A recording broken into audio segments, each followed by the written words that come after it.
29শে March শনি গোচর করছে, পরিবর্তন করছে তার ঘর, অবস্থান হচ্ছে মীন রাশিতে। কোন কোন রাশির কেমন যাবে? মকর রাশি 7.5 প্রভাব থেকে মুক্তি পাবে। মেষ রাশি 7.5 শুরু হবে। কুম্ভ মীনের যা চলছিল সেই খারাপ সময় সেটা চলবে। অনেক জ্যোতিষী দাবি করছেন 7.5-তে রাজা হওয়া যায়। আমি বলছি হ্যাঁ, হওয়া যায়।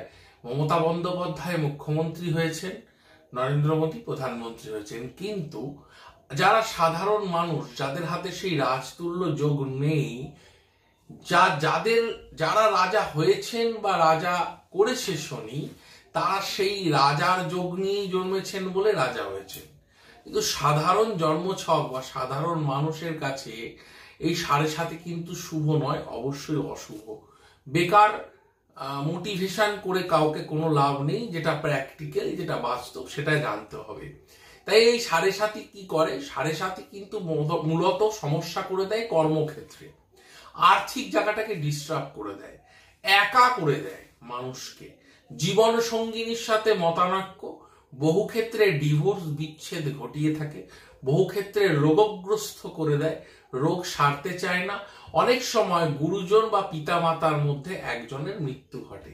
এই শনি 7.5 প্রভাব সিংহ রাশির ক্ষেত্রে অত্যন্ত পরিমাণে খারাপ হবে। যদিও সিংহ রাশির কিন্তু 7.5 প্রভাব সিংহ রাশি পাবে না।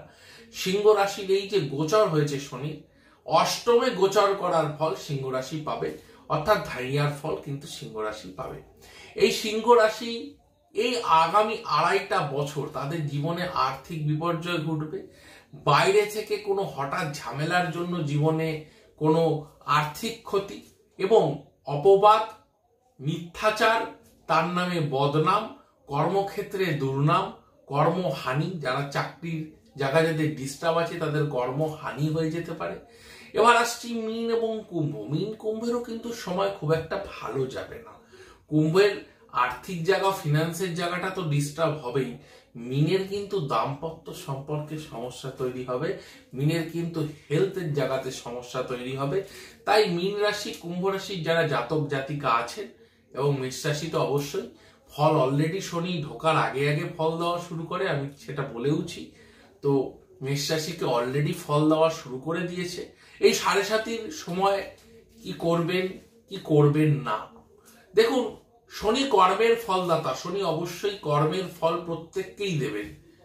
কিছু নতুন নাটক করে শনির কর্মফল থেকে বাঁচা যায় না। তবুও শ্রীকৃষ্ণ যে বাণী গীতাতে আছে সেখানেও খুব স্পষ্ট বলা, যিনি দান করেন না তিনি কোনো কর্মই করেনি, তার কোনো কর্মই নেই, তাহলে তার পাপ কি বা পুণ্য কি? তাহলে দান করাটা কিন্তু খুব জরুরি। শ্রমিক শ্রেণীর মানুষ, দরিদ্র, বিকলাঙ্গ, ভিখারি, অন্ধ মানুষকে দান করুন, সহযোগিতা করুন, নিজের ন্যায় নীতি আদর্শ বজায় রাখুন, নিষ্ঠাকে বজায় রাখুন, প্রচন্ড পরিশ্রম করুন। মনে রাখবেন, যদি আপনি ডেডিকেশন দিয়ে পরিশ্রম করেন, প্রচেষ্টা করেন ভালো কিছু করার, অবশ্যই 7.5 মধ্যেও অনেক ভালো কিছু হয়, অনেক ভালো কিছু প্রাপ্তি হয়।